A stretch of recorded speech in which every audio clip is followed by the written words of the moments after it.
ಬಗರ್ ಹುಕುಂ ಸಾಗುವಳಿದಾರರಿಗೆ ಹಕ್ಕುಪತ್ರ ನೀಡಲು ಆಗ್ರಹ. ಅರಣ್ಯಾಧಿಕಾರಿಗಳ ವಿರುದ್ಧ ಘೋಷಣೆ ಕೂಗಿ ಜಿಲ್ಲಾಧಿಕಾರಿಗಳಿಗೆ ರೈತರ ಮನವಿ.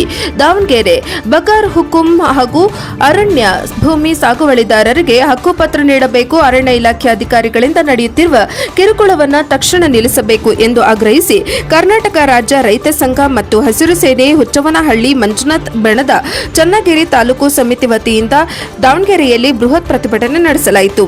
ಚನ್ನಗಿರಿ ತಾಲೂಕಿನ ವಿವಿಧ ಗ್ರಾಮಗಳಿಂದ ನೂರಾರು ಸಂಖ್ಯೆಯಲ್ಲಿ ರೈತರು ಬೈಕ್ ರ್ಯಾಲಿ ಮೂಲಕ ದಾವಣಗೆರೆ ನಗರಕ್ಕೆ ಆಗಮಿಸಿ ಜಿಲ್ಲಾಧಿಕಾರಿ ಕಚೇರಿವರೆಗೆ ಪ್ರತಿಭಟನೆ ನಡೆಸಿದರು.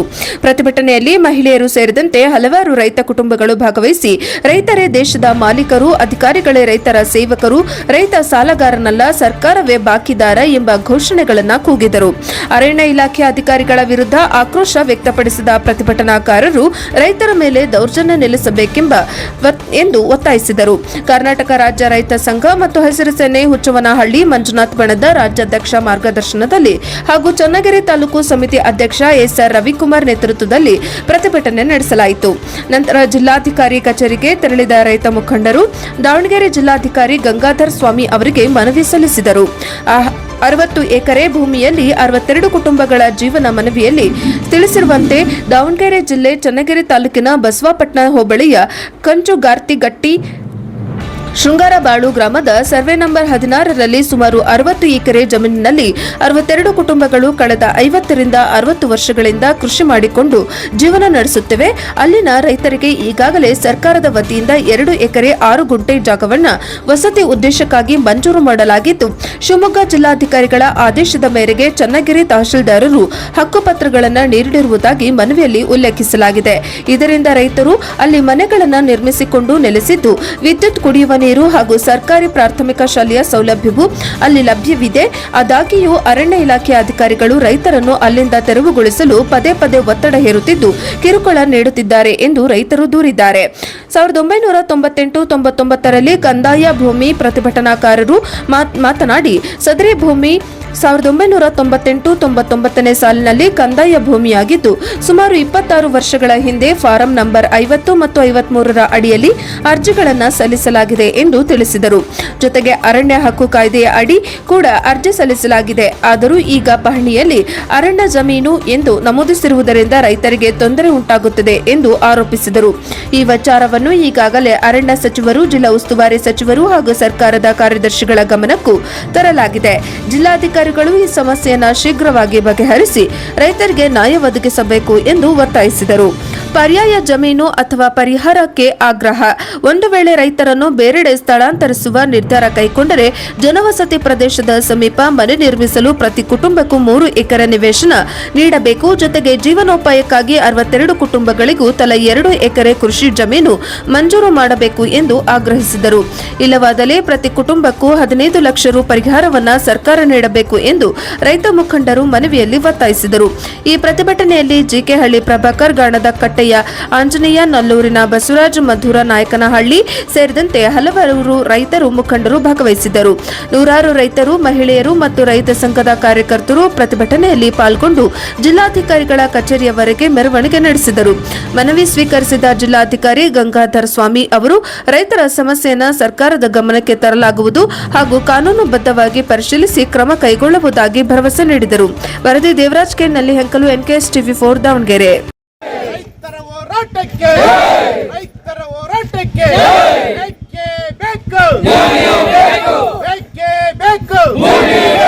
ಯಾತಕ್ಕಾಗಿ ಹೋರಾಟ, ಎಲ್ಲಿ ತನಕ ಹೋರಾಟ, ರೈತರ ಹೋರಾಟಕ್ಕೆ, ರೈತರ ಕಡೆಗಣಿಸುವ ಜಿಲ್ಲಾ ಆಡಳಿತಕ್ಕೆ, ರೈತರ ಕಡೆಗಣಿಸುವ ರಾಜ್ಯ ಸರ್ಕಾರಕ್ಕೆ, ರೈತರ ಕಡೆಗಣಿಸುವ ಕೇಂದ್ರ ಸರ್ಕಾರಕ್ಕೆ ಮುಂದೆ ಬರ್ಬೇಕು.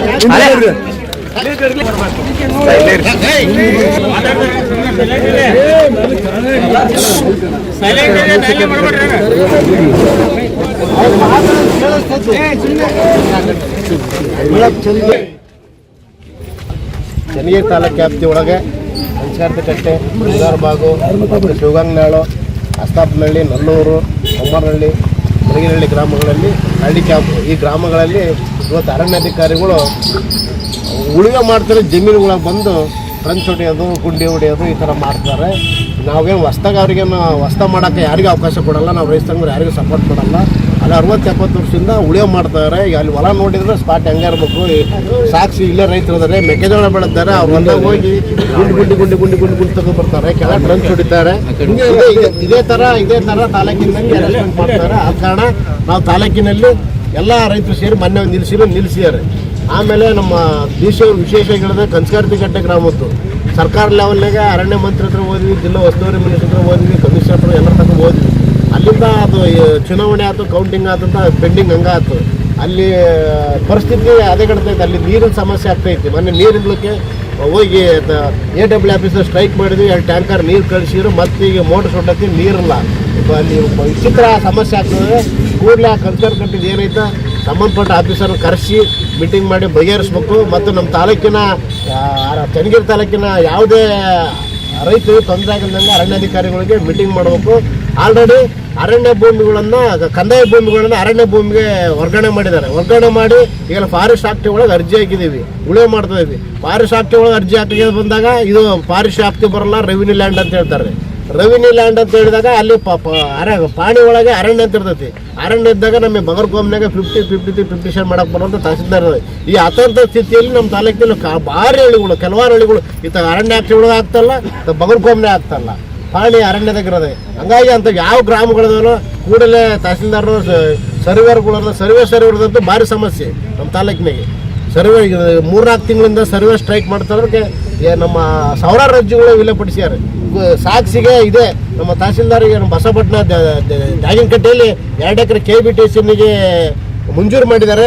ಅಲ್ಲಿ ರೈತರೊಬ್ಬರು 10 ಗುಂಟೆ ಜಮೀನು ಕೊಡಿದ್ದಾರೆ. ಆ 10 ಗುಂಟೆ ಜಮೀನಿಗೆ ಇವತ್ತು ರಿಜಿಸ್ಟರ್ ಮಾಡೋಕ್ಕೆ ಸರ್ವೆ ಬರ್ತಾ ಇಲ್ಲ. ಇಂಥ ಹಲವಾರು ಸಮಸ್ಯೆಗಳಾಗ್ತದೆ. ಕೂಡಲೇ ಜಿಲ್ಲಾಡಳಿತ ಈ ಅರಣ್ಯ ಭೂಮಿ ವಿಚಾರದ ಮತ್ತು ಬಗರ್ಕೋಮ್ ವಿಚಾರ ಪಾಣಿಗಳು ಬರ್ತಾರಲ್ಲ, ಅವನು ವಿಚಾರ ಪಡ್ಬೇಕು. ಎಷ್ಟು ಅರಣ್ಯ ಇದೆ, ಎಷ್ಟು ಪಾಣಿ ಇದೆ, ಇಂಡಿವಿಜುವಲ್ ಮಾಡಿ ಅಳತೆ ಮಾಡಿಬಿಟ್ರೆ ಅದು ಯಾವ ರೀತಿ ಸಮಸ್ಯೆ ಆಗಲ್ಲ.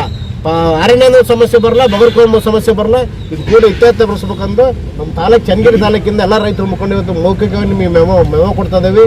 ಇದಕ್ಕೆ ಮೊನ್ನೆ ಜಿಲ್ಲಾಧಿಕಾರಿ ತಾಲೂಕಿನ ಅಧಿಕಾರಿ ಕರೆದು ಮೀಟಿಂಗ್ ಮಾಡ್ಬೇಕಂತ ನಮ್ಮೊಂದು ಬೇಡಿಕೆ. ಮೋದಿಜಿ ಹೇಳಿಕೆಗೆ ವಿರೋಧ ಪಕ್ಷದ ನಾಯಕರ ಹೇಳಿಕೆ ಸರಿಯಲ್ಲ, ಇವರು ದೇಶ ಪ್ರೇಮಿಗಳು ಮತ್ತು ಯಾರು ನಾನು ಇನ್ನೊಂದು ಪದ ಬಳಸಿಲ್ಲ, ಮಾಜಿ ಸಚಿವ ಸಿಸಿ ಪಾಟೀಲ್ ಹೇಳಿಕೆ. ಇಂದು ಗದಗ ಜಿಲ್ಲಾ ಪತ್ರಿಕಾ ಭವನದಲ್ಲಿ ಸುದ್ದಿಗೋಷ್ಠಿ ನಡೆಸಿ ಮಾತನಾಡಿದ ಅವರು, ಮೋದಿಜಿಯವರು ದೇಶದ ಒಳಿತಿಗಾಗಿ 1 ವರ್ಷ ಯಾವುದೇ ಬಂಗಾರ ಖರೀದಿ ಮಾಡಬೇಡಿ, ಪೆಟ್ರೋಲ್ ಡೀಸೆಲ್ ಮಿತವಾಗಿ ಬಳಸಿ. ಬೇರೆ ದೇಶದಿಂದ ನಾವು ಖರೀದಿ ಮಾಡುವಾಗ ಮುಂಬರುವ ಸಮಸ್ಯೆಗಳನ್ನು ಎದುರಿಸುವ ಸಲುವಾಗಿ ದೇಶದ ಒಳಿತಿಗಾಗಿ ಸ್ವಲ್ಪ ದೇಶದ ಜನತೆ ಸಹಕರಿಸಿ ಎಂದು ವಿನಂತಿ ಮಾಡಿದ್ದಾರೆ. ಆರ್ಡರ್ ಅಲ್ಲ. ಈ ಹಿಂದೆ ಕಾಂಗ್ರೆಸ್ ಪಕ್ಷ ಅಧಿಕಾರ ಇದ್ದಾಗ ಯಾರು ಏನೇನು ಹೇಳಿದ್ದೀರಾ ನೋಡಿ. ರಾಹುಲ್ ಗಾಂಧಿ ಸಣ್ಣ ಹುಡುಗ, ಸಿದ್ದರಾಮಯ್ಯ ಅವರು ಸಾಕಷ್ಟು ಅನುಭವಿಗಳು, ಹಣಕಾಸಿನ ಬಗ್ಗೆ ಹೆಚ್ಚು ಅನುಭವಿಗಳು. ಅವರು ಈ ರೀತಿ ಹೇಳಿಕೆ ಕೊಡುವುದು ನಮಗೆ ಸಮಂಜಸವಲ್ಲ. ಮೋದಿಜಿ ಬಗ್ಗೆ ಕೆಟ್ಟ ನರೇಟಿವ್ ಸೃಷ್ಟಿಸುವುದು ಸರಿಯಲ್ಲ. ಅವರು ದೇಶದ ಒಳಿತಿಗಾಗಿ ಹೇಳಿದ್ದಾರೆ. ಅವರ ಬಗ್ಗೆ ದೇಶದ ಜನತೆಗೆ ಅರ್ಥವಾಗಿದೆ ಅನ್ನೋದು ಇತ್ತೀಚೆಗೆ ನಡೆದ ಚುನಾವಣಾ ಫಲಿತಾಂಶ ಹಾಗೂ ತಮಿಳುನಾಡಿನಲ್ಲಿ ನಡೆದ ಜೋಸೆಫ್ ವಿಜಯ್ ಅವರ ಪದಗ್ರಹಣ ನಡೆದ ದಿನ ರಾಹುಲ್ನನ್ನ ಯಾರೂ ಕ್ಯಾರೆ ಅನ್ನಲಿಲ್ಲ. ದೇಶದಲ್ಲಿ ಕಾಂಗ್ರೆಸ್ ಪಕ್ಷದ ಸ್ಥಿತಿ ಏನು ಎನ್ನುವುದು ಅವರು ಅರ್ಥಕೊಳ್ಳಬೇಕು. ಹಾಗೂ ವಿಜಯ್ ಗೆಲ್ಲುವವರೆಗೂ ವಿಜಯ್ ದಳಪತಿ ಗೆದ್ದು ಪ್ರಮಾಣ ವಚನ ಸ್ವೀಕಾರ ಮಾಡುವಾಗ ಜೋಸೆಫ್ ವಿಜಯ್. ಹಾಗಾಗಿ ಹಿಂದೂಗಳು ಮತ ಚಲಾಯಿಸುವಾಗ ವಿಚಾರ ಮಾಡಬೇಕು, ಯಾರಿಗೆ ವೋಟ್ ಹಾಕಬೇಕು ಎನ್ನುವುದನ್ನ. ಸನಾತನ ಹಾಗೂ ಹಿಂದೂಗಳ ವಿರುದ್ಧ ಮಾತನಾಡಿದ ಯಾವ ಮುಖ್ಯಮಂತ್ರಿ ಉಳಿದಿಲ್ಲ, ಎಲ್ಲರೂ ಸೋತಿದ್ದಾರೆ. ಮಾಜಿ ಸಚಿವ ಸಿಸಿ ಪಾಟೀಲ್ ಆಕ್ರೋಶವನ್ನ ವ್ಯಕ್ತಪಡಿಸಿದರು. ಬ್ಯೂರೋ ರಿಪೋರ್ಟ್, ಕ್ಯಾಮರಾಮನ್ ಜಗದೀಶ್ ಜೊತೆ ಅಶೋಕ್ ಹುಗಾರ್, NKS TV4 ಗದಗ.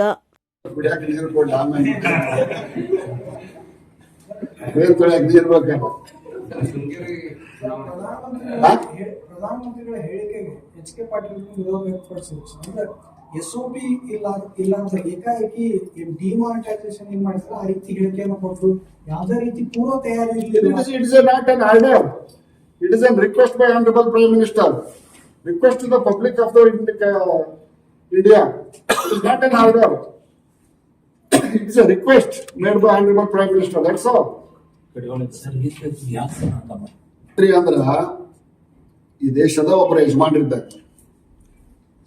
ಈಗ ನಮ್ಮ ಮನೆಯನ್ನ ನಾವು ಸುರಕ್ಷಿತವಾಗಿ ಇಟ್ಕೋಬೇಕು. ಮುಂದೆ ಬರಗಾಲ ಬರ್ತೈತಿ, ಮಳೆಗಾಲ ಬರ್ತೈತಿ ಅಂದಾಗ ಏನೇನೋ ಮುಂಜಾಗ್ರತೆ ಕ್ರಮ ತಗೊಂತೇವಲ್ಲ, ಹಂಗ ಮಧ್ಯಪ್ರಾಚ್ಯ ಯುದ್ಧದಿಂದ ಹಲವಾರು ಬಿಕ್ಕಟ್ಟುಗಳನ್ನ ನಾವು ಬರುವಂತ ವರ್ಷಗಳಲ್ಲಿ ಎದುರಿಸಬೇಕಾಗುತ್ತೆ.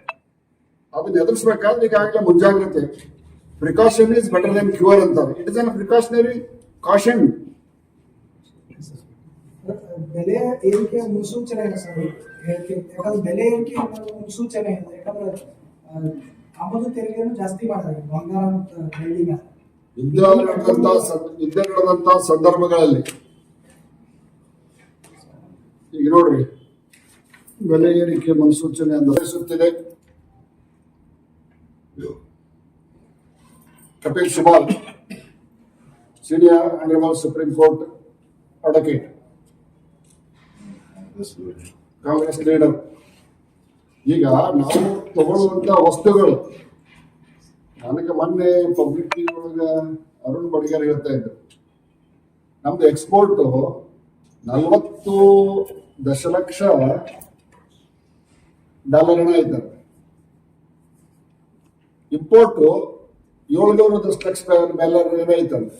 ನಾನೀಗ ಅರುಣ್ ಬಡಿಗೇರ್ ಕೂಡ ಮಾತಾಡಿ ನಿಮ್ಗೆ ಕ್ಲಾರಿಫಿಕೇಶನ್ ಕೊಡ್ತೀನಿ. 40 lakhs ನಮ್ದು ಐತಿ ಎಕ್ಸ್ಪೋರ್ಟ್ ಮಾಡೋದು, ಇಂಪೋರ್ಟ್ ಮಾಡೋದು 700. ಎಲ್ಲಿಂದ ಎಲ್ಲಿಗೆ ಗಜಾಂತರ ಪರಕ್. ಇವತ್ತಿನ ಮಟ್ಟಿಗೆ ನಮ್ದು ಫಾರಿನ್ ಎಕ್ಸ್ಚೇಂಜ್ ಅಮೌಂಟ್ ಸ್ಯಾಟಿಸ್ಫ್ಯಾಕ್ಟರಿ ಐತಿ, ಬಟ್ ರೇಟ್ ಹೆಚ್ಚಾಗದಿಂದ ಆಟೋಮೆಟಿಕ್ಲಿ ಅದು ಖರ್ಚು ಹಾಕೊಂತ ಹೋಗ್ತೈತಿ. ಆ ದೃಷ್ಟಿಯಿಂದ ಪ್ರಧಾನಿಗಳ ಹೇಳಿಕೆ ಇದೇನು ಅವ್ರೇನು ಸ್ವಂತಕ್ಕಾಗಿ ಹೇಳಿದ್ದಲ್ಲ, ದೇಶದ ಮುಂದಿನ ನೆಮ್ಮದಿಯ ಜೀವನಕ್ಕೆ ಈ ಹೇಳಿಕೆಯನ್ನು ಕೊಟ್ಟರೆ ಅದನ್ನ ನಾವು ನೀವೆಲ್ಲರೂ ಕೂಡಿ ಎಷ್ಟು ಸಾಧ್ಯಕೈತೆ ಅಷ್ಟು ಪಾಲಿಸಕ್ಕೆ ಪ್ರಯತ್ನ ಮಾಡೋದು. ಗೋಲ್ಡ್ ತಗೊಳ್ಳೋದು 100% ನಾವು ಖರೀದಿ ಮಾಡಬಹುದು. MS ಕರಿಗೌಡರವ್ರನ್ನ, ಶೇರ್ ಅಧ್ಯಕ್ಷದ ಸುರೇಶ್ ಮಳ್ಳಪ್ಪನವ್ರನ್ನ, ಜಿಲ್ಲಾ ಪ್ರಧಾನ ಕಾರ್ಯದರ್ಶಿ ಲಿಂಗರಾಜ್ ಪಾಟೀಲ್ ಹಾಗೂ ವೇದಿಕೆ ಮೇಲಿದ್ದಂತೆ ಎಲ್ಲ ಪಕ್ಷದ ಹಿರಿಯರನ್ನ ಹೃತ್ಪೂರ್ವಕವಾಗಿ ಸ್ವಾಗತಿಸಿ, ಅದೇ ರೀತಿಯಾಗಿ ಎಲ್ಲ ನನ್ನ ಪತ್ರಿಕಾ ಮಾಧ್ಯಮದ ಮಿತ್ರರು ಕೂಡ. ಅಧ್ಯಕ್ಷರೇ, ಸುದ್ದಿ ತರಾತುರಿಯಲ್ಲಿ ರೀಜನಲ್ ಕಮಿಷನರ್ ಏನು ನಮ್ಮ 3 ಜನ ಕಾರ್ಪೊರೇಟರ್ ಅನ್ನ ಅನರ್ಹಗೊಳಿಸಿದ್ರು. ಅದಕ್ಕೆ ಸುಪ್ರೀಂ ಕೋರ್ಟಿನಲ್ಲಿ ಸ್ಟೇ ಆಗಿದೆ. ಸ್ಟೇ ಆದ ನಂತರ ಸುಪ್ರೀಂ ಕೋರ್ಟ್ ಸಲಹೆ ಕೊಟ್ಟಿತ್ತು, ಆತುರದ ಕ್ರಮ ಬೇಡ, ನ್ಯಾಯಸಮ್ಮತವಾದ ಸಮಯವನ್ನು ಕೊಟ್ಟು ಪಾರದರ್ಶಕವಾಗಿ ಪರಿಶೀಲಿಸಿ ಕೋರ್ಟಿನ ಗಮನಕ್ಕೆ ತಂದು ನಿರ್ಣಯ ಮಾಡಬೇಕಂತ ಹೇಳಿ ಗೌರವಾನ್ವಿತ ಸುಪ್ರೀಂ ಕೋರ್ಟ್ ಆಫ್ ಇಂಡಿಯಾ ಸಲಹೆಯನ್ನು ಕೊಟ್ಟಿತ್ತು. ಆ ಆರ್ಡರ್ ಬಂದ 2-3 ದಿವಸದಲ್ಲಿ ಮತ್ತೆ ತರಾತುರಿಯಲ್ಲಿ ರೀಜನಲ್ ಕಮಿಷನರ್ ಅವರು ಎನ್ಕ್ವೈರಿ ಕಂಡಕ್ಟ್ ಮಾಡಿದ್ರು. ಆ ಎನ್ಕ್ವೈರಿ ಕಂಡಕ್ಟ್ ತರಾತುರಿಯಲ್ಲಿ ಮಾಡಿದ್ದಾರೆ. ಮತ್ತೆ ಆತುರವನ್ನ ರಾಜಕೀಯ ಪ್ರಭಾವದಿಂದ ರೀಜನಲ್ ಕಮಿಷನರ್ ವರ್ತಿಸ್ತಿದ್ದಾರೆ ಅಂತ ಹೇಳಿ ನಮ್ಮವರು ಸುಪ್ರೀಂ ಕೋರ್ಟಿಗೆ ಹೋಗಿದ್ರು. ರೀಜನಲ್ ಕಮಿಷನರ್ ವಿಚಾರಣೆಗೆ ಮಾನ್ಯ ಸುಪ್ರೀಂ ಕೋರ್ಟ್ ತಡೆಯನ್ನ ನೀಡಿದೆ. ಇದು ಬಹಳ ಸಂತೋಷಿಸಿದೆ. ನಮ್ಮ 3 ಜನ ಸದಸ್ಯರು ಮತ್ತೆ ಸದಸ್ಯರಾಗಿ ಮುಂದುವರಿತಾರೆ ಅನ್ನುವಂತ ಮಾತನ್ನ ಗಮನಕ್ಕೆ ತರಲಿಕ್ಕೆ ಇಚ್ಛಪಡ್ತೀನಿ. ಎರಡನೇದು ಪ್ರಮುಖವಾಗಿ ಭದ್ರತೆ, ದೇಶದ ಸುರಕ್ಷತೆ, ದೇಶದ ಆರ್ಥಿಕ ಸಬಲೀಕರಣ, ಸ್ಟೆಬಿಲಿಟಿ ಅಂತ ಏನ್ ಕರಿತೀವಿ, ಬಹಳ ಮತ್ತೊಂದು. ಇಂಥ ಸಂದರ್ಭದಲ್ಲಿ ಮುಂದಿನ ವರ್ಷಗಳಲ್ಲಿ ನಮ್ಮ ವಿದೇಶಿ ವಿನಿಮಯ ಭದ್ರವಾಗಿರಬೇಕು. ವಿದೇಶಿ ವಿನಿಮಯದ ಕೊರತೆ ಆಗಬಾರದು. ದೇಶದಲ್ಲಿ ಹಾಹಾಕಾರ ಏರ್ಪಡಬಾರ್ದು ಅನ್ನುವಂಥ ದೃಷ್ಟಿಯಿಂದ ಈ ದೇಶದ ಹೆಮ್ಮೆಯ ಪ್ರಧಾನಿಗಳಾದಂಥ ನರೇಂದ್ರ ಮೋದಿ ಅವರು, ನೀವು ದೇಶದ ಹಿತದೃಷ್ಟಿಯಿಂದ ಹಲವಾರು ಕ್ರಮಗಳನ್ನು ಸ್ವಂತಕ್ಕೆ ನೀವೇ ತೆಗೆದುಕೊಳ್ಬೇಕನ್ನುವಂತ ಮನವಿಯನ್ನು ಮಾಡಿದ್ರು. ಒತ್ತಾಯ ಇಲ್ಲ.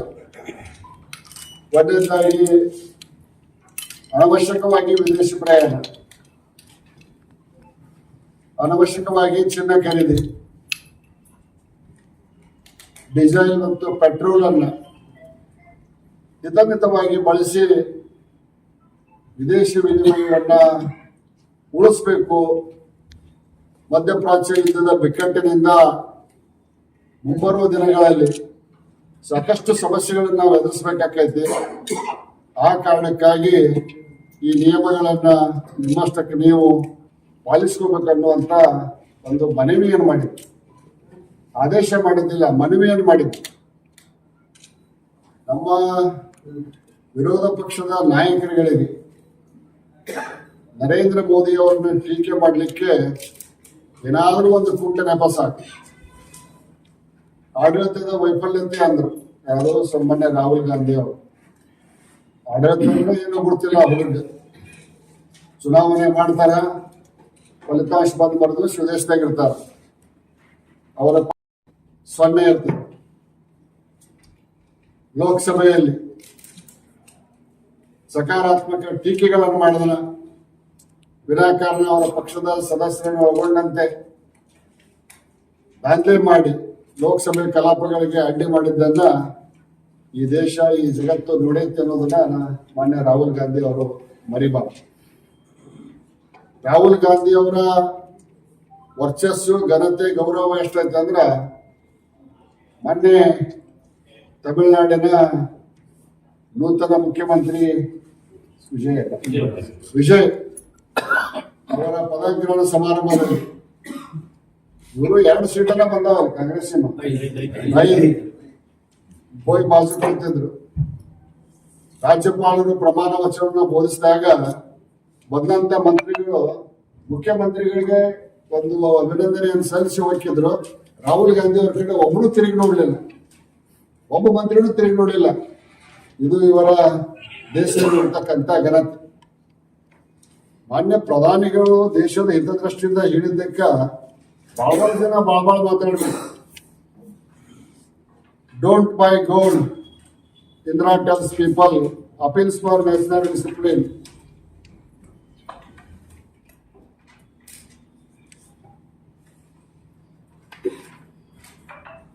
ಇಂದು ಜೂನ್ 1967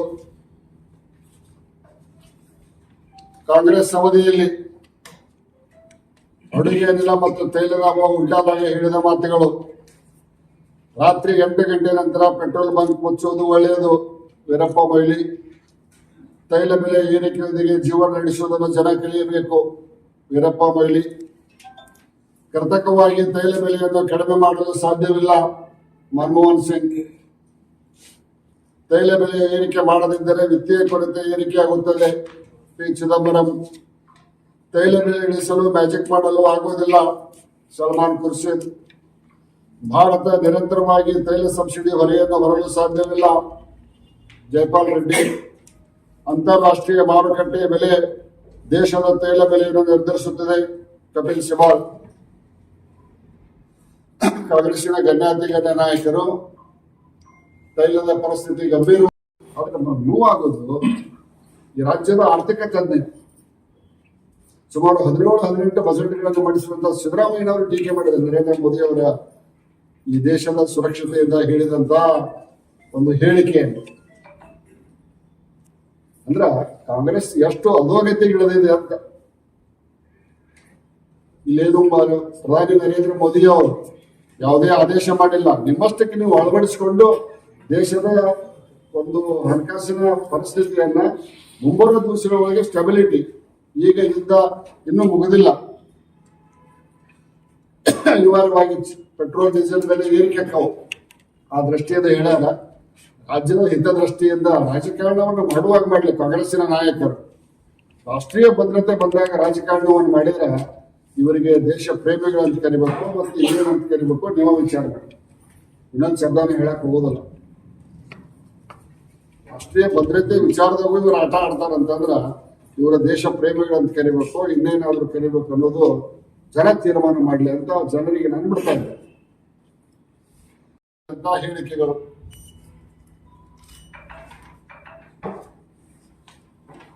ಊಟ ಟೀ ಕುಡಿಯಬೇಡಿ ಎಂಬ ಇಂದಿರಾ ಕರೆ ಮರೆತು ಹೋಯ್ತೆ, ಸನ್ಮಾನ್ಯ ಎಚ್ ಡಿ ದೇವೇಗೌಡರು.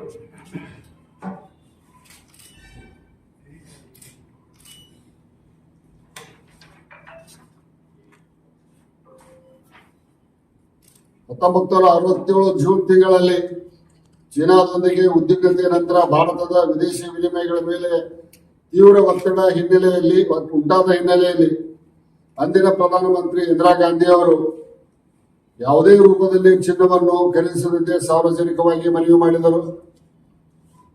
ಆರ್ಥಿಕತೆಯನ್ನು ರಕ್ಷಿಸಲು ರಾಷ್ಟ್ರೀಯ ಶಿಸ್ತಿಗೆ ಅಳವಡಿಸಿಕೊಳ್ಳಲು ಕರೆ ನೀಡಿದರು.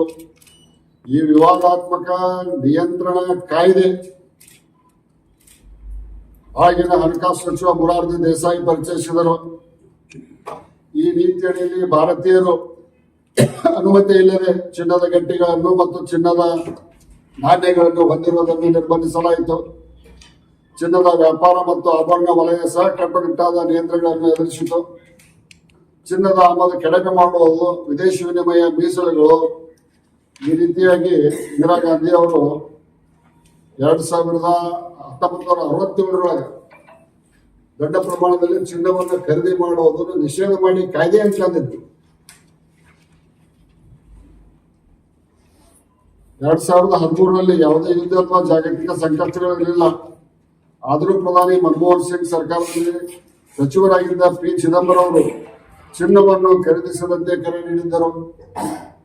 ಹೆಚ್ಚುತ್ತಿರುವ ಚಾಲ್ತಿ ಖಾತೆ ಕೊರತೆಯನ್ನು ತಡೆಯಲು ಚಿನ್ನ ಖರೀದಿಸದಂತೆ ಮನವಿ ಮಾಡಿದರು. ಜನರು ನನಗೆ ಒಂದು ವರ ನೀಡಲು ಸಿದ್ಧರಿದ್ದರೆ ನಾನು ಕೇಳುವುದು ಒಂದೇ, ವರ್ಷದವರೆಗೆ ಚಿನ್ನವನ್ನ ಖರೀದಿಸಬೇಡಿ. ಚಿನ್ನದ ಮೇಲಿನ ಹೂಡಿಕೆ ಸುರಕ್ಷಿತ ಎಂದುಕೊಳ್ಳುವುದು ತಪ್ಪು. ಚಿನ್ನದ ಮೇಲಿನ ವ್ಯಾಮೋಹ ಹೆಚ್ಚು ಆಮದಿಗೆ ಕಾರಣವಾಗುತ್ತದೆ. ಇದು ಆರ್ಥಿಕತೆಗೆ ಪೆಟ್ಟು ನೀಡುತ್ತದೆ ಎಂದು ಹೇಳಿದ್ದರು. These are all the statements given by the renowned Congress leaders. ಇದರ ಮರ್ತಿ ಇವತ್ತ ರಾಹುಲ್ ಗಾಂಧಿ ಬಿಡ್ರಿ ಮಾತಾಡ್ಲಿ, ಅವ್ರಿಗೇನು ಆಡಳಿತ ನಡೆಸೋ ಗೊತ್ತಿಲ್ಲ, ಏನೂ ಗೊತ್ತಿಲ್ಲ. ಒಂದು ಪ್ಯಾಂಟ್ ಒಂದು ಟಿ ಶರ್ಟ್ ಹಾಕೊಂಡ್ ಈಗ ಸಂತೆಬೆನ್ನೂರಿನಲ್ಲಿ ಕನಕ ವಿವಿಧೋದ್ದೇಶ ಸಹಕಾರ ಸಂಘದ 3ನೇ ಶಾಖೆ ಉದ್ಘಾಟನೆ.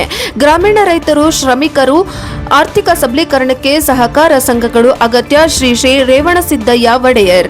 ಚನ್ನಗಿರಿ ತಾಲೂಕಿನ ಸಂತೆಬೆನ್ನೂರು ಪಟ್ಟಣದಲ್ಲಿ ಕನಕ ವಿವಿಧೋದ್ದೇಶ ಸಹಕಾರ ಸಂಘದ 3ನೇ ಶಾಖೆಯನ್ನ ಗುರುವಾರ ಜನಸಮೂಹದ ನಡುವೆ ಉದ್ಘಾಟಿಸಲಾಯಿತು. ಪಟ್ಟಣದ ಪದವಿ ಪೂರ್ವ ಕಾಲೇಜು ಎದುರು ನಡೆದ ಕಾರ್ಯಕ್ರಮದಲ್ಲಿ ಚಿತ್ರದುರ್ಗದ ಹಾಲು ಮಠದ ಶ್ರೀ ರೇವಣಸಿದ್ದಯ್ಯ ಒಡೆಯರ್ ಶ್ರೀಗಳು ಆಶೀರ್ವಚನ ನೀಡಿ ಮಾತನಾಡಿದರು. ಗ್ರಾಮೀಣ ಭಾಗದ ರೈತರು, ಕೂಲಿ ಕಾರ್ಮಿಕರು ಹಾಗೂ ಶ್ರಮಿಕ ವರ್ಗದ ಜನರ ಆರ್ಥಿಕ ಪ್ರಗತಿಗೆ ಸಹಕಾರ ಸಂಘಗಳು ಪ್ರಮುಖ ಪಾತ್ರ ವಹಿಸುತ್ತವೆ. ಸಹಭಾಗಿತ್ವದ ಮನೋಭಾವದಿಂದ ಗ್ರಾಮೀಣ ಸಮುದಾಯದಲ್ಲಿ ಸಂಘಟನೆ, ವಿಶ್ವಾಸ ಮತ್ತು ಸೌಹಾರ್ದತೆ ಬೆಳೆಸುವಲ್ಲಿ ಇಂತಹ ಸಂಸ್ಥೆಗಳು ಮಹತ್ವದ್ದಾಗಿದೆ ಎಂದು ಅವರು ತಿಳಿಸಿದರು. ನೂತನ ಶಾಖೆಯನ್ನು ಉದ್ಘಾಟಿಸಿದ ಶಾಸಕ ಬಸವರಾಜ್ ವಿ ಶಿವಗಂಗಾ ಮಾತನಾಡಿ, ನಮ್ಮ ತಾಲೂಕಿನಲ್ಲೇ ಕನಕ ವಿವಿಧೋದ್ದೇಶ ಸಹಕಾರ ಸಂಘದ 3ನೇ ಶಾಖೆ ಆರಂಭವಾಗಿರುವುದು ಸಂತಸದ ಸಂಗತಿ. ರೈತರು ಮತ್ತು ಶ್ರಮಿಕ ವರ್ಗದವರು ತಮ್ಮ ಷೇರು ಹೂಡಿಕೆ ಮೂಲಕ ಸಂಘದ ಸದಸ್ಯರಾಗಿ ಅದರ ಅಭಿವೃದ್ಧಿಯಲ್ಲಿ ಪಾಲುದಾರರಾಗುತ್ತಿರುವುದು ಉತ್ತಮ ಬೆಳವಣಿಗೆ. ಸಹಕಾರ ಸಂಘಗಳ ಮೂಲಕ ಗ್ರಾಮೀಣ ಜನರಿಗೆ ಆರ್ಥಿಕ ಭದ್ರತೆ ಮತ್ತು ಸ್ವಾವಲಂಬನೆ ಸಾಧ್ಯವಾಗುತ್ತದೆ ಎಂದು ಅವರು ಹೇಳಿದರು. ಸಂಘದ ಅಧ್ಯಕ್ಷ ನಾಗರಾಜ್ ಮಾತನಾಡಿ, ಸಂಘದ ಕೇಂದ್ರ ಕಚೇರಿ ಹದಡಿ ಗ್ರಾಮದಲ್ಲಿದ್ದು 2ನೇ ಶಾಖೆ ದಾವಣಗೆರೆಯಲ್ಲಿ ಕಾರ್ಯನಿರ್ವಹಿಸುತ್ತಿದೆ. ಇದೀಗ 3ನೇ ಶಾಖೆಯನ್ನು ಸಂತೆಬೆನ್ನೂರಿನಲ್ಲಿ ಆರಂಭಿಸಲಾಗಿದೆ. ಸಾವಿರಾರು ರೈತರು ಹಾಗೂ ಶ್ರಮಿಕ ವರ್ಗದವರು ಸದಸ್ಯರಾಗಿ ಷೇರು ಹೂಡಿಕೆ ಮಾಡಿದ್ದು ಸಂಘ ಯಶಸ್ವಿಯಾಗಿ ಬೆಳೆಯುತ್ತಿದೆ ಎಂದು ಮಾಹಿತಿ ನೀಡಿದರು. ಕಾರ್ಯಕ್ರಮದಲ್ಲಿ ಸಂಘದ ಉಪಾಧ್ಯಕ್ಷೆ ಇಂದಿರಾ ದಳವಾಯಿ, ಕಾರ್ಯದರ್ಶಿ ಯೋಗೇಶ್, ದಿಶಾ ಸಮಿತಿ ಸದಸ್ಯ Murthappa, K Basavaraj, BN Raju, Mahesh Rate, PDO Umesh, ಪತ್ರಕರ್ತ ಕಿರಣ್ ಸೇರಿದಂತೆ ನಿರ್ದೇಶಕರು, ಸಿಬ್ಬಂದಿ ವರ್ಗ ಹಾಗೂ ಸಾರ್ವಜನಿಕರು ಉಪಸ್ಥಿತರಿದ್ದರು. ವರದಿ Devraj K Nallihankalu, NKS TV 4 Davanagere.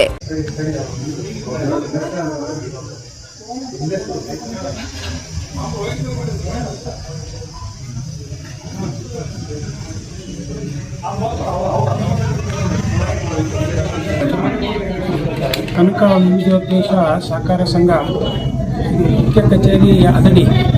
ಈಗ 3ನೇ ಉಪಘಟಕ ಈ ದಿನಾಂಕ 14/5/2026 ಗುರುವಾರ ಈ ಶುಭ ಸಮಯದಲ್ಲಿ ಈ ಒಂದು ಬ್ಯಾಂಕಿನ ಉಪ ಶಾಖೆಯನ್ನು ಸಂತೆಬೆನ್ನೂರು ಗ್ರಾಮದಲ್ಲಿ ಇವತ್ತು ಪ್ರಾರಂಭ ಮಾಡಿದ್ದಾರೆ.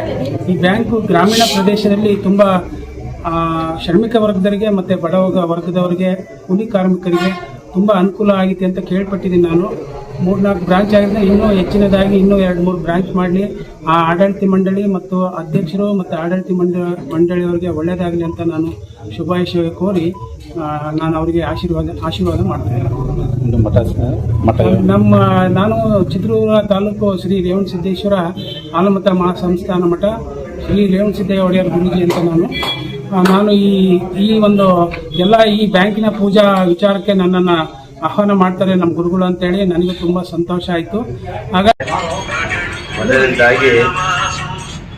ಮೊದಲನೇದಾಗಿ ಕನಕ ವಿದೇಶಿ ಸಹಕಾರ ಸಂಘ 3ನೇ ಬ್ರಾಂಚ್ಗೆ ಶುಭ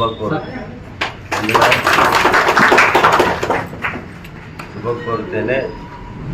ಇದನ್ನು ಏನು ನಮ್ಮ ಅದಡಿ ಗ್ರಾಮದ ಮುಖಂಡರುಗಳೆಲ್ಲ ಸೇರಿ ಭಾಳ ಆತ್ಮೀಯರು, ನಮ್ಮ ಕಿಟಕಿ ಹನುಮಂತಣ್ಣ, ನಮ್ಮ ಪರಶುರಾಮಣ್ಣ ಎಲ್ಲ ತಂಡನೂ ಭಾಳ ನನಗೆ ಆತ್ಮೀಯರು. ಏನಪ್ಪ ಸಂತೋಷ ಅಂದರೆ ಇವತ್ತು ನಮ್ಮ ಚನ್ನಗಿರಿಯಲ್ಲಿ 3ನೇ ಬ್ರಾಂಚ್ ಮಾಡ್ತಿರೋದು ನಮಗೆ ಭಾಳಷ್ಟು ಸಂತೋಷವಾಗಿದೆ. ಬ್ರಾಂಚ್ ಭಾಳ ಉತ್ತಮ ಮಟ್ಟದಲ್ಲಿ ನಡೀಲಿ. ಯಾಕಪ್ಪ ಅಂದರೆ ಈಗ ಸಹಕಾರ ಸಂಘಗಳಂದ್ರೆ ಏನಪ್ಪ ಅಂದರೆ ನಮ್ಮ ರೈತರ ಬೆನ್ನೆಲುಬು.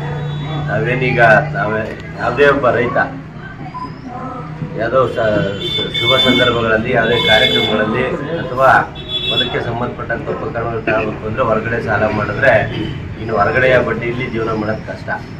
ಅಂಥ ಒಂದು ಸಂದರ್ಭದಲ್ಲಿ ಇವತ್ತೇನು ನಮ್ಮ ಸಹಕಾರ ಸಂಘಗಳು ನಮ್ಮ ರೈತರ ಬೆನ್ನೆಲುಬಾಗಿ ಸುಮಾರು ಸಹಕಾರ ಸಂಘಗಳು ಬರ್ತಾ ಇದ್ದಾವೆ. ಸಹಕಾರ ಸಂಘ ಉತ್ತಮ ಬೆಳೀಲಿ. ಇದನ್ನೆಲ್ಲ ಉಳಿಸೋ ಜವಾಬ್ದಾರಿ ಬರೀ ಆಡಳಿತ ಮಂಡಳಿದಲ್ಲ, ಯಾರ್ಯಾರು ಷೇರುದಾರಿದ್ದೀರಿ, ಯಾರ್ಯಾರು ಸದಸ್ಯರಿದ್ದೀರಿ, ಯಾರ್ಯಾರು ಸಾಲ ತಗೊಂಡಿದ್ದೀರಿ, ನಿಮ್ಮದು ಜವಾಬ್ದಾರಿ ಆಗಿರ್ತದೆ. ಯಾಕೆಂದರೆ ಈಗ ಬ್ಯಾಂಕಿಗೆ 3ನೇ ಶಾಖೆ ಅವ್ರೊಂದು ಬಾಡಿ ಮಾಡ್ತಿದ್ದೆ 12-13 ಜನ ಇರ್ತೀವಿ. 12-13 ಜನ ಬಂದು ನೋಡೋಕ್ಕಾಗಲ್ಲ. ಆದರೆ ಏನು ಸದಸ್ಯರು ಇಲ್ಲೇನು ಸ್ಟಾಫ್ ಇರ್ತೀರಿ, ಅವ್ರದ್ದು ಭಾಳಷ್ಟು ಶ್ರಮ ಇರಬೇಕಾಗ್ತದೆ ಈ ಒಂದು ಬ್ಯಾಂಕ್ ಮುನ್ನಡೆ ಕೊಡಬೇಕು ಅಂದರೆ. ಜೊತೆಗೆ ಏನು ಇವತ್ತು 3ನೇ ಶಾಖೆ ಇವರು ಆರಂಭ ಮಾಡಿದರೆ, ಈ 3ನೇ ಶಾಖೆಯಿಂದ ಇವರು 100ನೇ ಶಾಖೆವರೆಗೂ ಆರಂಭವಾಗಲಿ ಅಂತ ಹೇಳಿ ಭಾಳಷ್ಟು ಕಾರ್ಯಕ್ರಮಗಳು ಒತ್ತಡ ಇದೆ. ಇವತ್ತು ಆ್ಯಕ್ಚುಲಿ ನಿಮ್ಗೆ ಟೈಮ್ ಕೊಡಂಗಿರಲಿಲ್ಲ. ಕಿಟಕಿ ಹನುಮಂತಣ್ಣ ನಮಗೆಲ್ಲ ಭಾಳ ಹಳೆಯ ಸ್ನೇಹಿತರು, ಸುಮಾರು 20-25 ವರ್ಷ ಸ್ನೇಹಿತರು ಎಲ್ಲ ಅಣ್ಣ. ಅದ್ ಕಾರಣ ಬಂದು ಉದ್ಘಾಟನೆ ಮಾಡಿ ಹೋಗ್ತೀನಿ ಅಂತ ಹೇಳಿದ್ದೀನಿ. ನಾನು ಸಹ ನಿಮ್ಮ ಬ್ಯಾಂಕಿನ ಸದಸ್ಯತ್ವ ತಗೊಂಡು ನಿಮ್ಮ ಜೊತೆ ಸದಾ ಇರ್ತೀನಿ. ಈ ಸಂದರ್ಭದಲ್ಲಿ ಎಲ್ಲರೂ ಒಳ್ಳೆಯ ನಂತರ ನಮ್ಮ ಅಗಡಿ ಗ್ರಾಮದಲ್ಲಿ ಒಂದು ಜಾಗವನ್ನು ತಗೊಂಡು ನಿವೇಶನ ತಗೊಂಡು ಸಾರ್ವಜನಿಕರಿಗೆ ಅನುಕೂಲ ಆಗಂಗೆ ಸಾಲ ಸಂಬಂಧಗಳನ್ನು ಕೊಡ್ತಾ ಬಂದಿದೆ. ಆ ನಂತರ ನಾವು ದಾವಣಗೆರೆಯಲ್ಲಿ ಒಂದು ಸಬ್ ಬ್ರಾಂಚ್ ಮಾಡಿದ್ವಿ, ದಾವಣಗೆರೆಯಲ್ಲಿ ಒಂದು ಸಬ್ ಬ್ರಾಂಚ್ ಮಾಡಿದ್ವಿ, ಈಗ ಸಂತೆಬೆನ್ನೂರಿನಲ್ಲಿ ಒಂದು ಸಬ್ ಬ್ರಾಂಚ್ ಮಾಡ್ತಿದ್ದೇವೆ. ಈ ಗುರುಗಳ ಆಶೀರ್ವಾದದಿಂದ ಗುರುಗಳು ನುಡಿದಂತೆ ನಮ್ಮ ಸಂಘ ಇನ್ನೂ ಹೆಚ್ಚಿನದಾಗಿ ಜನಗಳಿಗೆ ಸಾಮಾನ್ಯ ಜನರಿಗೆ ಸಾರ್ವಜನಿಕರಿಗೆ ಅನುಕೂಲ ಆಗಲಿ ಅಂತಂದೇಳಿ ನಮ್ಮ ಆಡಳಿತ ಮಂಡಳಿಯನ್ನು ನಿರ್ಧರಿಸಿ 3ನೇ ಶಾಖೆ ಓಪನ್ ಮಾಡಿದ್ದೀವಿ. ಅವರ ಆಶೀರ್ವಾದದಿಂದ ಇನ್ನೂ ಹೆಚ್ಚಿನ ಮಟ್ಟಕ್ಕೆ ಬೆಳೀತಕ್ಕಂಥ ಒಂದು ಎಲ್ಲರೂ ನಾವು ನಿರೀಕ್ಷೆ ಇಟ್ಕೊಂಡಿದ್ದೀವಿ. ಆದ್ದರಿಂದ ಈ ಸಂದರ್ಭದಲ್ಲಿ ಎಲ್ಲರಿಗೂ ನಾನು ಶುಭಾಶಯ ಕೋರುತ್ತೇನೆ. ನಮ್ಮ ಪ್ರತಿಯೊಂದು ಹೆಡ್ ಬ್ರಾಂಚ್ ಆಗಲಿ, ಮುಖ್ಯ ಕಚೇರಿಗಳಾಗಲಿ, ಶಾಖಾ ಕಚೇರಿಗಳಾಗಲಿ ಗುರುಗಳು ಬಂದು ಪಾದ ಇಟ್ಟು ಬಂದು ಪೂಜೆ ಮಾಡೋದ್ರಿಂದ ನಮ್ಮ ಸಂಘಗಳು ಇನ್ನೂ ಹೆಚ್ಚಿನದಾಗಿ ಬೆಳೀತದವು. ಅವರ ಆಶೀರ್ವಾದ ನಮ್ಮ ಸಂಘದ ಮೇಲೆ, ನಮ್ಮ ಆಡಳಿತ ಮಂಡಳಿಯವರ ಮೇಲೆ, ನಮ್ಮ ಸಿಬ್ಬಂದಿಯವರ ಮೇಲೆ ಎಲ್ಲರ ಮೇಲೂ ಆಶೀರ್ವಾದ ಇದೆ ಅಂತ ತಿಳ್ಕೊಂಡಿದ್ದೀನಿ. ಅವರ ಆಶೀರ್ವಾದದಿಂದ ಇನ್ನೂ ನಮಗೆ ಹೆಚ್ಚಿನ ಮಟ್ಟಕ್ಕೆ ಬೆಳೀತಕ್ಕಂತಂದೇಳಿ ನಮಗೆ ಭರವಸೆ ಇದೆ. ಈ ಸಂದರ್ಭದಲ್ಲಿ ಗುರುಗಳಿಗೆ ನಮ್ಮ ಎಲ್ಲ ಆಡಳಿತ ಮಂಡಳಿ ಪರವಾಗಿ ಮಳೆ ಅವಾಂತರ ಫೋನ್ ಕರೆ ಸುಗಮ ಸಂಚಾರಕ್ಕೆ ದಾರಿ ಮಾಡಿದ ಪುರಸಭೆಯ ಹಿರಿಯ ಆರೋಗ್ಯ ನಿರೀಕ್ಷಣಾಧಿಕಾರಿ ಮಂಜುನಾಥ್ ಮುದಗಲ್. ಹೌದು, ಗದಗ ಜಿಲ್ಲೆಯ ಲಕ್ಷ್ಮೀಶ್ವರ ಪಟ್ಟಣದಲ್ಲಿ ಗುರುವಾರ ಮಧ್ಯರಾತ್ರಿ ಗಾಳಿ ಗುಡುಗು ಮಿಂಚಿನೊಂದಿಗೆ ಸುರಿದ ಭಾರೀ ಮಳೆಗೆ ಪಟ್ಟಣದ ಇಟ್ಟಿಕೆರೆಯ ಪಕ್ಕದ ಸಾಯಿಬಾಬಾ ದೇವಸ್ಥಾನದ ಹತ್ತಿರ ನೀರು ಹರಿದು ಹೋಗದೆ ಮನೆಗಳಿಗೆ ನುಗ್ಗುವ ಭೀತಿ ಉದ್ಭವಿಸಿತ್ತು. ಇದನ್ನು ಮನಗಂಡ ಸ್ಥಳೀಯರು ಪುರಸಭೆಯ ಮುಖ್ಯ ಅಧಿಕಾರಿಗಳಿಗೆ ಫೋನ್ ಕರೆ ಮಾಡಿ ತಿಳಿಸಿದ್ದಾರೆ. ಇದಕ್ಕೆ ತಕ್ಷಣ ಸ್ಪಂದಿಸಿದ ಪುರಸಭೆಯ ಹಿರಿಯ ಆರೋಗ್ಯ ನಿರೀಕ್ಷಣಾಧಿಕಾರಿ ಮಂಜುನಾಥ್ ಮುದುಕಲ್ ಅವರು ಜೆಸಿಬಿ ಸಿಬ್ಬಂದಿಗಳೊಂದಿಗೆ ಬಂದು ತಕ್ಷಣ ನೀರು ಹರಿದು ಹೋಗಲು ದಾರಿ ಮಾಡಿದ್ದಾರೆ. ಹಾಗೂ ಈಶ್ವರನಗರ ಹಾಗೂ ಪಿಎಸ್ಬಿಡಿ ಬಾಲಕಿಯರ ಗೌಡ ಶಾಲೆಯ ರಸ್ತೆಯಲ್ಲಿ ಗಿಡ ಬಿದ್ದು ರಸ್ತೆ ಸಂಚಾರ ಬಂದ್ ಆಗಿತ್ತು. ಅದನ್ನು ತೆರವುಗೊಳಿಸುವುದರೊಂದಿಗೆ ಮಳೆಯಿಂದ ಆದ ಸಮಸ್ಯೆಯನ್ನು ತಕ್ಷಣ ಬಗೆಹರಿಸಿದ್ದಾರೆ. ಹಾಗೂ ಮಳೆ ಸೇರಿದಂತೆ ಇನ್ನಿತರ ಯಾವುದೇ ತುರ್ತು ಪರಿಸ್ಥಿತಿ ಸಮಯ ಕಂಡು ಬಂದಲ್ಲಿ ಪುರಸಭೆಗೆ ಫೋನ್ ಮುಖಾಂತರ ತಿಳಿಸಿರಿ. ಅದಕ್ಕಾಗಿ ಪುರಸಭೆಯಿಂದ ಪ್ರತ್ಯೇಕವಾಗಿ ತಂಡವನ್ನು ರಚಿಸಲಾಗಿದೆ ಎಂದು ಹಿರಿಯ ಆರೋಗ್ಯ ನಿರೀಕ್ಷಣಾಧಿಕಾರಿ ಮಂಜುನಾಥ್ ಮುದಗಲ್ ಅವರು ತಿಳಿಸಿದ್ದಾರೆ. ವರದಿ ವೀರಣ್ಣ ಹಡಪದ, ಎನ್ಕೆಎಸ್ ಟಿವಿ 4 ಲಕ್ಷ್ಮೇಶ್ವರ.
ಅಕಾಲಿಕ ಮಳೆ ಅವಾಂತರ ನೆಲಕ್ಕೆ ಉರುಳಿದ ನಿಂಬೆ ಮರಗಳು. ವಿಜಯಪುರ ನ್ಯೂಸ್. ಅಕಾಲಿಕ ಮಳೆ ಮತ್ತು ಬಿರುಗಾಳಿಯ ಅಬ್ಬರಕ್ಕೆ ಇಂಡಿ ತಾಲೂಕಿನ ವಿವಿಧ ಭಾಗಗಳಲ್ಲಿ ಅಪಾರ ಹಾನಿ ಸಂಭವಿಸಿದ್ದು, ಮರಗಳು ನೆಲಕ್ಕೆ ಉರುಳಿ ಬಿದ್ದಿರುವ ದೃಶ್ಯಗಳು ವರದಿಯಾಗಿವೆ. ಇಂಡಿ ತಡವಲಾಗ ಖಂಜಗಿ ನಿಂಬಾಳ ಲಿಂಗದಹಳ್ಳಿ ಗ್ರಾಮದಲ್ಲಿ ಬಿರುಗಾಳಿಗೆ ನಿಂಬೆ ಮರಗಳು ಮತ್ತು ಭಾರಿ ದಾಳಿಂಬೆ ಪಪ್ಪಾಯಿ ಮರಗಳು ಸೇರಿದಂತೆ ಅಪಾರ ಪ್ರಮಾಣದ ಬೆಳೆ ಹಾನಿಯಾಗಿ, ಆದರೆ ಬೆಳೆ ಕಳೆದುಕೊಂಡ ರೈತರಿಗೆ ಸೂಕ್ತ ಪರಿಹಾರ ನೀಡಬೇಕು ಎಂದು ಭಾರತೀಯ ಕಿಸಾನ್ ಸಂಘದ ತಡವಾಲಗ ಗ್ರಾಮ ಘಟಕ ಅಧ್ಯಕ್ಷರಾದ ಚನ್ನಪ್ಪ ಮೇರಗಿ ಅವರು ನಮ್ಮ ಎನ್ಕೆಎಸ್ ಟಿವಿ 4 ನೊಂದಿಗೆ ಮಾತನಾಡಿದ್ದಾರೆ. ವರದಿ ಸಚಿನ್ ಇಂಡಿ, ಎನ್ಕೆಎಸ್ ಟಿವಿ 4 ವಿಜಯಪುರ. ಗಾಳಿ ಬಿಟ್ಟು ಕಿಸಿಂದ ಎಲ್ಲ ಭಾಳ ವಿಪರೀತ ಬಿಟ್ಟು ನಿಂಬೆ ಗಿಡ ಬಾರಿ ಗಿಡ ಆಯ್ತಾ ಎಲ್ಲ ಪಪ್ಪಾಯಿ ಎಲ್ಲ ಹಾಳಾಗ್ಯದ್ರಿ. ಅದಕ್ಕೆ ಸುತ್ತ ಏನದಲ್ಲ ಪರಿಹಾರ ಕೊಡ್ಬೇಕು. ರೈತರಿಗೆ ಭಾಳ ಹಾಳಾಗ್ಯದ. ಲೈಟ್ ಕಂಬ ಬಿದ್ದಾವ, ಎಲ್ಲ ಬಿದ್ದಾವ. ಅದಿಟ್ಟು ಕೊಡ್ಬೇಕು. ಗೋವಾದ ರಾಷ್ಟ್ರೀಯ ಯುವ ಕ್ರೀಡಾಕೂಟದಲ್ಲಿ ಚನ್ನಗಿರಿಯ ಎನ್ಎಸ್ ನಾಗರಾಜ್ ರಾವ್ಗೆ ತ್ರಿವಳಿ ಚಿನ್ನ. Channagiri national youth sports and education federation India ವತಿಯಿಂದ ಗೋವಾ ರಾಜ್ಯದ ಮಡಗಾವ್ನಿನ ಮಲ್ಟಿಪರ್ಪಸ್ ಹಾಲ್ನಲ್ಲಿ ಮೇ 3 ಮತ್ತು 4 ಆಯೋಜಿಸಲಾಗಿದ್ದ ನ್ಯಾಷನಲ್ ಯೂತ್ ಗೇಮ್ಸ್ ಚಾಂಪಿಯನ್ಶಿಪ್ 2026 ಕ್ರೀಡಾಕೂಟದಲ್ಲಿ ದಾವಣಗೆರೆ ಜಿಲ್ಲೆಯ ಚನ್ನಗಿರಿ ತಾಲೂಕಿನ ತಾವರೆಕೆರೆ ಗ್ರಾಮದ ಅಂತಾರಾಷ್ಟ್ರೀಯ ಕ್ರೀಡಾಪಟು ಎನ್ಎಸ್ ನಾಗರಾಜ್ ರಾವ್ ಅವರು ಅತ್ಯುತ್ತಮ ಸಾಧನೆ ಮಾಡಿ ರಾಜ್ಯಕ್ಕೆ, ಜಿಲ್ಲೆಗೆ ಹಾಗೂ ಗ್ರಾಮಕ್ಕೆ ಕೀರ್ತಿ ತಂದಿದ್ದಾರೆ. 75 ವರ್ಷ ಮೇಲ್ಪಟ್ಟ ವಯೋಮಾನದ ವಿಭಾಗದಲ್ಲಿ ಕರ್ನಾಟಕ ರಾಜ್ಯವನ್ನ ಪ್ರತಿನಿಧಿಸಿ ಭಾಗವಹಿಸಿದ ಅವರು ಅಥ್ಲೆಟಿಕ್ಸ್ ವಿಭಾಗದ ಜಾವಲಿನ್ ಥ್ರೋ, ಲಾಂಗ್ ಜಂಪ್ ಸೇರಿದಂತೆ 3 ವಿಭಾಗಗಳಲ್ಲಿ ಪ್ರಥಮ ಸ್ಥಾನ ಪಡೆದು ತ್ರಿವಳಿ ಬಂಗಾರ ಪದಕಗಳನ್ನು ತಮ್ಮದಾಗಿಸಿಕೊಂಡಿದ್ದಾರೆ. ಕ್ರೀಡೆಯಲ್ಲಿ ವಯಸ್ಸು ಅಡ್ಡಿಯಲ್ಲ ಎಂಬುದನ್ನು ತಮ್ಮ ಸಾಧನೆಯ ಮೂಲಕ ಸಾಬೀತುಪಡಿಸಿರುವ ನಾಗರಾಜ್ ರಾವ್ ಅವರ ಕ್ರೀಡಾಸಕ್ತಿ, ಶಿಸ್ತು ಮತ್ತು ಆತ್ಮವಿಶ್ವಾಸ ಯುವ ಸಮುದಾಯಕ್ಕೆ ಪ್ರೇರಣೆಯಾಗಿದ್ದು, ಅವರ ಸಾಧನೆಗೆ ವಿವಿಧ ವಲಯಗಳಿಂದ ಅಭಿನಂದನೆಗಳ ಮಹಾಪೂರವೇ ಹರಿದು ಬರುತ್ತಿದೆ. ಗ್ರಾಮೀಣ ಭಾಗದಿಂದ ರಾಷ್ಟ್ರೀಯ ಮಟ್ಟದ ಕ್ರೀಡಾಕೂಟದಲ್ಲಿ ಭಾಗವಹಿಸಿ ಚಿನ್ನದ ಪದಕಗಳನ್ನು ಗೆದ್ದಿರುವುದು ಚನ್ನಗಿರಿ ತಾಲೂಕಿನ ಕ್ರೀಡಾ ಕ್ಷೇತ್ರಕ್ಕೆ ಹೊಸ ಗೌರವ ತಂದುಕೊಟ್ಟಿದೆ. ಹಿರಿಯ ವಯಸ್ಸಿನಲ್ಲಿಯೂ ನಿರಂತರ ಅಭ್ಯಾಸ, ಆರೋಗ್ಯದ ಕಡೆ ಕಾಳಜಿ ಹಾಗೂ ಕ್ರೀಡಾ ಮನೋಭಾವದ ಮೂಲಕ ಇಂದಿನ ಯುವಕರಿಗೂ ಮಾದರಿಯಾಗಿರುವ ಎನ್ಎಸ್ ನಾಗರಾಜ್ ಅವರ ಸಾಧನೆ ಎಲ್ಲರ ಮೆಚ್ಚುಗೆಗೆ ಪಾತ್ರವಾಗಿದೆ. ಈ ರಾಷ್ಟ್ರೀಯ ಕ್ರೀಡಾಕೂಟವನ್ನು ಎಂಎಸ್ಎಂಇ, ಭಾರತ ಸರ್ಕಾರದ ಅನುಮೋದನೆ ಹಾಗೂ ಅಂತಾರಾಷ್ಟ್ರೀಯ ಕ್ರೀಡಾ ಸಂಸ್ಥೆಗಳ ಸಹಯೋಗದಲ್ಲಿ national youth sports and education federation India ಆಯೋಜಿಸಿತ್ತು. ನಾಗರಾಜ್ ಅವರ ಈ ಸಾಧನೆಗೆ ಕ್ರೀಡಾಭಿಮಾನಿಗಳು, ಗ್ರಾಮಸ್ಥರು ಹಾಗೂ ವಿವಿಧ ಸಂಘ ಸಂಸ್ಥೆಗಳ ಪದಾಧಿಕಾರಿಗಳು ಅಭಿನಂದನೆ ಸಲ್ಲಿಸಿದ್ದಾರೆ. ವರದಿ Devraj K Nallihankadu, Davanagere, NKS TV 4. 2025 masters athlete veterans federation of and sports rural Maski ಮಕ್ಕಳು ಕೌಶಲ್ಯವನ್ನ ಬೆಳೆಸಿಕೊಳ್ಳಲು ಬಸವರಾಜ್ ಪಾಟೀಲ್ ಸೇಡಂ ಕರೆ ನೀಡಿದರು. ಮಸ್ಕಿ ಅಭಿನಂದನ್ ಸ್ಫೂರ್ತಿಧಾಮಕ್ಕೆ ಭೇಟಿ ನೀಡಿದ ಕರ್ನಾಟಕ ಸರ್ಕಾರದ ಮಾಜಿ ಸಚಿವರಾದ ಬಸವರಾಜ್ ಪಾಟೀಲ್ ಸೇಡಂ ಅವರು ಮಕ್ಕಳನ್ನು ಉದ್ದೇಶಿಸಿ ಮಾತನಾಡಿ, ಪ್ರಸ್ತುತ ದಿನಗಳಲ್ಲಿ ನಾವು ಶಿಕ್ಷಣದ ಜೊತೆಗೆ ಹಲವಾರು ರೀತಿಯ ಕೌಶಲ್ಯಗಳನ್ನು ಅಳವಡಿಸಿಕೊಳ್ಳಬೇಕೆಂದು ಕರೆ ನೀಡಿದರು. ವಿದ್ಯಾರ್ಥಿಗಳಿಗೆ ಕಷ್ಟಗಳು ಸರ್ವೇ ಸಾಮಾನ್ಯ. ಕಷ್ಟಗಳನ್ನು ಮೀರಿ ಮೆಟ್ಟಿ ನಿಂತಾಗ ಮಾತ್ರ ಪ್ರಪಂಚದಲ್ಲಿ ಸಾಧನೆ ಮಾಡಲು ಸಾಧ್ಯ. ಅಭಿನಂದನ್ ಸ್ಫೂರ್ತಿಧಾಮದಲ್ಲಿರುವ ಮಕ್ಕಳ ಕುಟುಂಬದಲ್ಲಿ ಕಷ್ಟಗಳಿರಬಹುದು, ಆದರೆ ಈ ಮಕ್ಕಳಿಗೆ ಸಾಧನೆ ಮಾಡುವ ಹುಮ್ಮಸ್ಸು ಖಂಡಿತವಾಗಿಯೂ ಇದೆ. ಮುಂದಿನ ದಿನಗಳಲ್ಲಿ ಈ ಮಕ್ಕಳು ಸಮಾಜದಲ್ಲಿ ಹೆಮ್ಮರವಾಗಿ ಬೆಳೆಯುತ್ತಾರೆ ಎಂದರು. ಈ ಸಂದರ್ಭದಲ್ಲಿ ಹಿರಿಯರಾದ ವೀರೇಶ್ ಚೌಧರಿ, ಶಿಕ್ಷಕರಾದ ರಾಮಸ್ವಾಮಿ, ಮಹಾಂತೇಶ್ ಹೆಚ್, ಜಾಫರ್ ಮಿಯಾ, ಅಭಿನಂದನ್ ಸಂಸ್ಥೆಯ ಸಂಸ್ಥಾಪಕ ರಾಮಣ್ಣ ಹಂಪರಗುಂದಿ, ಶ್ರುತಿ ಹಂಪರಗುಂದಿ ಹಾಗೂ ಸದಸ್ಯರಾದ ಮಂಜುನಾಥ್ ಜೋಗಿನ್, ಬಸಲಿಂಗಪ್ಪ ಬಾದರ್ಲಿ, ಕಾರ್ತಿಕ್ ಕಿಶೋರ್ ಹಾಗೂ ಅಭಿನಂದನ್ ಸ್ಫೂರ್ತಿಧಾಮದ ಮಕ್ಕಳು ಉಪಸ್ಥಿತರಿದ್ದರು. ವರದಿ ವಿರೂಪಾಕ್ಷಯ್ಯ ಸ್ವಾಮಿ ಸಾಲಿಮಠ, ಅಂತರಗಂಗೆ, ಎನ್ಕೆಎಸ್ ಟಿವಿ 4 ಮಸ್ಕಿ. ಕಾರ್ಕಳ ಶ್ರೀ ಮಾರಿಯಮ್ಮ ದೇವಸ್ಥಾನದ ವರ್ಷಂ ಪ್ರತಿ ನಡೆಯುವ ಜಾತ್ರಾ ಮಹೋತ್ಸವ ಮಾರಿ ಪೂಜೆ ಉತ್ಸವ ಬುಧವಾರ ಸಂಜೆ ಸಂಪನ್ನಗೊಂಡಿತು. ಸಹಸ್ರಾರು ಸಂಖ್ಯೆಯಲ್ಲಿ ಭಕ್ತಾದಿಗಳು ಶ್ರೀದೇವಿಯ ಪ್ರಸಾದ ಸ್ವೀಕರಿಸಿದರು. ಧಾರ್ಮಿಕ ವಿಧಿವಿಧಾನಗಳು, ಶ್ರೀದೇವಿಯ ದರ್ಶನ ಸೇವೆ, ನಂತರ ಮಾರಿಯಮ್ಮ ದೇವಿಯ ವಿಗ್ರಹ ವಿಸರ್ಜನಾ ಪೂಜೆ, ನಂತರ ಶ್ರೀದೇವಿಯನ್ನ ಮೆರವಣಿಗೆಯ ಮೂಲಕ ಕಾಡಿನಲ್ಲಿ ವಿಸರ್ಜಿಸುವ ಮೂಲಕ ಕಾಲಾವಧಿ ಮಾರಿ ಪೂಜೆ ಸಂಪನ್ನಗೊಂಡಿತು.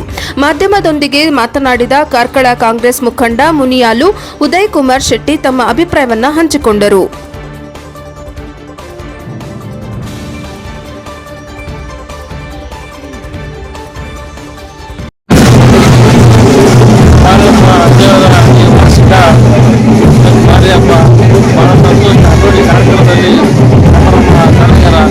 ನಮ್ಮ ಹಳ್ಳಿಯ